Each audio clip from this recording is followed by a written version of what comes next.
ಎಲ್ಲರಿಗೂ ನಮಸ್ಕಾರ. ನಾನು ಗಣೇಶ್ ಪಾಟೀಲ್. ಸ್ನೇಹಿತರೆ, ನಾವು ಭಾರತೀಯ ನ್ಯಾಯ ಸಂಹಿತ 2023 ಡಿಸ್ಕಸ್ ಮಾಡ್ತಾ ಇದ್ದೀವಿ. ಈ ಸಂಹಿತೆ ಎಲ್ಲ ತರಹದ ಅಫೆನ್ಸಸ್ಗಳನ್ನು, ಅಪರಾಧಗಳನ್ನು ಕವರ್ ಮಾಡುತ್ತೆ. ಆ ಅಫೆನ್ಸಸ್ಗಳಿಗೆ ಯಾವ ಪನಿಷ್ಮೆಂಟನ್ನು, ಎಷ್ಟು ಪನಿಷ್ಮೆಂಟನ್ನು ಕೊಡಬೇಕು ಅಂತೇಳಿ ಈ ಸಂಹಿತೆಯಲ್ಲಿ ನಿರ್ಧಾರಗಳನ್ನು ಮಾಡಲಾಗಿದೆ.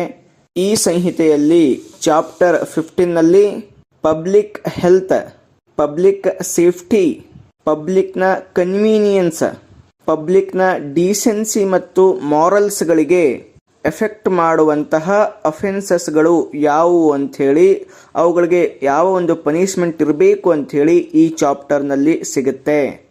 ಈಗ ಇವತ್ತಿನ ಈ ಕ್ಲಾಸ್ನಲ್ಲಿ ಈ ಚಾಪ್ಟರ್ನಲ್ಲಿ ಬರುವ ಸೆಕ್ಷನ್ 281 ಡಿಸ್ಕಸ್ ಮಾಡೋಣ. ಸೆಕ್ಷನ್ 281 ರ್ಯಾಶ್ ಡ್ರೈವಿಂಗ್ ಅಥವಾ ರ್ಯಾಶ್ ರೈಡಿಂಗ್. ಅದು ಎಲ್ಲಿ? ಪಬ್ಲಿಕ್ ವೇನಲ್ಲಿ, ಅಂದರೆ ಪಬ್ಲಿಕ್ ವೇ, ಸಾರ್ವಜನಿಕರ ಒಂದು ದಾರಿಯಲ್ಲಿ ರ್ಯಾಶ್ ಡ್ರೈವಿಂಗ್ ಮಾಡಿದಾಗ ಅಥವಾ ರ್ಯಾಶ್ ರೈಡಿಂಗ್ ಮಾಡಿದಾಗ ಅದಕ್ಕೆ ಏನು ಪನಿಷ್ಮೆಂಟ್ ಅಂತ ಹೇಳಿ ಅಲ್ಲಿ ಕೊಡಲಾಗಿದೆ.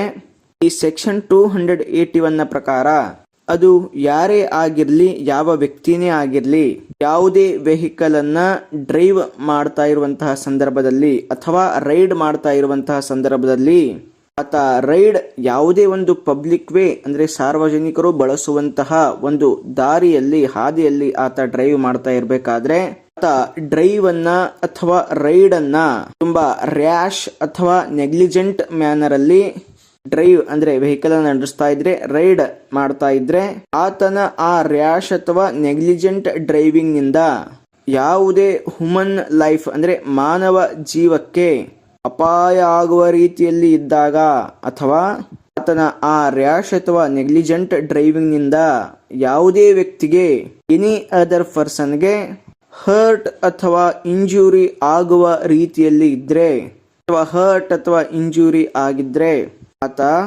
ಆತನನ್ನ ಈ ಸಂಹಿತೆಯ ಪ್ರಕಾರ 6 ತಿಂಗಳವರೆಗೆ ಜೈಲು ಶಿಕ್ಷೆ ಆಗುತ್ತೆ ಆತನಿಗೆ, ಅಥವಾ ಫೈನ್ ಅನ್ನ ಹಾಕ್ತಾರೆ. ಎಷ್ಟರವರೆಗೆ ಅಂತಂದ್ರೆ 1,000 ರೂಪಾಯಿವರೆಗೆ ಅವನಿಗೆ ಫೈನ್ ಕೊಡಬೇಕಾಗತ್ತೆ, ಆತ ಫೈನ್ ಕಟ್ಟಬೇಕಾಗತ್ತೆ.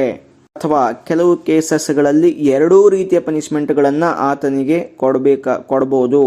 ಆದ್ದರಿಂದ ಸಾರ್ವಜನಿಕ ರಸ್ತೆಗಳಲ್ಲಿ ರ್ಯಾಶ್ ಆಗಿ ಅಥವಾ ನೆಗ್ಲಿಜೆಂಟ್ ಆಗಿ ಡ್ರೈವಿಂಗ್ ಗಳನ್ನ ಮಾಡಬಾರದು. ಯಾವುದೇ ರೀತಿಯಲ್ಲಿ ಯಾವುದೇ ವ್ಯಕ್ತಿಗೆ ಅವನ ಜೀವನಕ್ಕೆ ಹಾನಿಯಾಗುವ ರೀತಿಯಲ್ಲಿ ನಡ್ಕೊಳ್ಬಾರದು ಅಂತೇಳಿ ಈ ಸೆಕ್ಷನ್ ಹೇಳುತ್ತೆ. ಸ್ನೇಹಿತರೆ, ನೆಕ್ಸ್ಟ್ ಕ್ಲಾಸ್ನಲ್ಲಿ ಇನ್ನೊಂದು ಸೆಕ್ಷನ್ ಬಗ್ಗೆ ಡಿಸ್ಕಸ್ ಮಾಡೋಣ. ಎಲ್ಲರಿಗೂ ನಮಸ್ಕಾರ.